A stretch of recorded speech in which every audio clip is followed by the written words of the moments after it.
ஒரு பண்ணையார் வீட்டில் ஒரு எலி வசிச்சு வந்ததான்.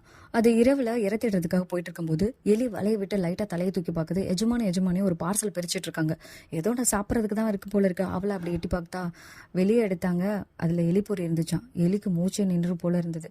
உடனே பக்கத்தில் கோழி இருந்துச்சு. அந்த கோழிக்கிட்ட போய் பண்ணையார் வந்து எலிப்பொறி வாங்கிட்டு வந்திருக்காரு, எனக்கு ரொம்ப பயமாக இருக்குது அப்படின்னு சொல்லுது. ஒன்றை பொறுத்தவரை இது கவலைப்பட வேண்டிய விஷயம், நான் ஏன் பயப்படணும் அப்படின்னு சொல்லுது. எலிக்கு ரொம்ப ஃபீல் பண்ணிட்டு பக்கத்தில் இருக்க வான்கோழிக்கிட்ட போய் சொல்லுது.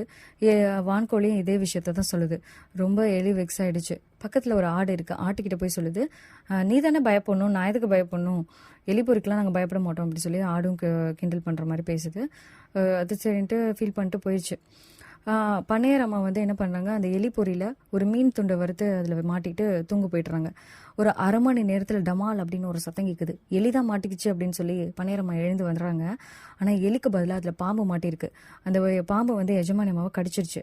உடனே ஹாஸ்பிட்டலுக்கு தூக்கிட்டு போகிறாங்க. விஷம் முறிக்கிறதுக்கு இன்ஜெக்ஷன்லாம் போடுறாங்க. அவங்களுக்கு விஷம் இறங்கிடுச்சு, ஆனால் ஃபீவர் வந்துடுது. அது சரி பண்ணுறதுக்கு வந்து ஒரு சிக்கன் சூப் வச்சு கொடுங்க, சரியாயிடும் அப்படின்னு சொல்லி ஒரு பாட்டி ஐடியா கொடுக்குறாங்க. அவங்க வீட்டில் இருந்த கோழியை அடித்து சூப் வச்சு கொடுத்துட்றாங்க. கோழி இறந்து போயிடுச்சு. அப்போது பனையரமையை பார்க்குறதுக்காக நிறைய அவங்க சொந்தக்காரங்களாம் வர்றாங்க. அப்போ வந்து அந்த வான்கோழியை அடிச்சிடுறாங்க. அந்த வான்கோழியும் உயிரை விட்டுருச்சு.